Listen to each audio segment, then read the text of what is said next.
తెలంగాణ ఇచ్చిన కాంగ్రెస్ కాకుండా 2 సార్లు బీఆర్ఎస్ కు అధికారం ఇస్తే చేసిందేమీ లేదని కాంగ్రెస్ పార్టీ అభ్యర్థి ముత్యాల సునీల్ కుమార్ రెడ్డి అన్నారు. నిజామాబాద్ జిల్లా బాల్కొండలోని వేల్పూర్లో కాంగ్రెస్ అభ్యర్థి ముత్యాల సునీల్ కుమార్ రెడ్డి కార్నర్ బహిరంగ సభ నిర్వహించారు. ఈ కార్యక్రమంలో రాష్ట్ర కిసాన్ మోర్చా అధ్యక్షుడు అన్వేష్ రెడ్డి పాల్గొన్నారు.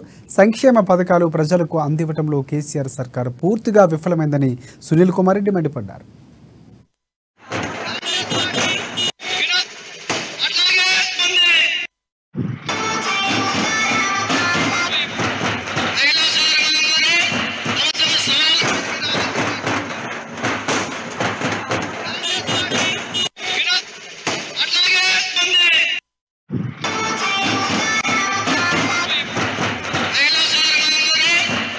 కూడా తెలుసు తెలంగాణ రాష్ట్రాన్ని ఇచ్చినటువంటి పార్టీ కాంగ్రెస్ పార్టీ.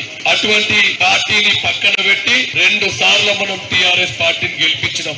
వాళ్ళు చెప్పినటువంటి బూటకపు హామీలను నమ్మి వారిని 2 సార్లు గెలిపించినాం. ఏం చెప్పిరు వాళ్ళు మనకు ఇంటికో ఉద్యోగం అన్నారు, డబుల్ బెడ్రూమ్ ఇల్లు అన్నారు, కేజీ టు పీజీ ఉచిత విద్యుత్ అన్నారు, దళితులకు 3 ఎకరాల భూమి అన్నారు, మైనారిటీలకు 12% రిజర్వేషన్లు అన్నారు, దళిత ముఖ్యమంత్రి అన్నాడు. ఇవన్నీ మాటలు చెప్తే 2014లో మనం వాళ్ళని గెలిపించాం. ఏం చెప్పినప్పుడు మనకు డబుల్ బెడ్రూమ్ ఇవ్వలేం కానీ ఇల్లు కట్టుకున్నందుకు 5 లక్షలు ఇస్తామన్నారు. అందరికి పింఛన్ ఇవ్వలే. 2014 తర్వాత పిఎఫ్ కార్డు ఉన్న వాళ్ళకి పింఛన్ ఇవ్వలేరు. ఎలక్షన్లు రాగానే ఇస్తామని చెప్పి ఇప్పటికి కూడా ఎవరికి ఇవ్వలేరు. వాళ్ళకు మనందరినీ కూడా భయపెట్టిండ్రు. ఏం చెప్పిండ్రు? మీరు ఓటు ఎవరికి వేస్తారో మాకు తెలుస్తుందని చెప్పిండ్రు.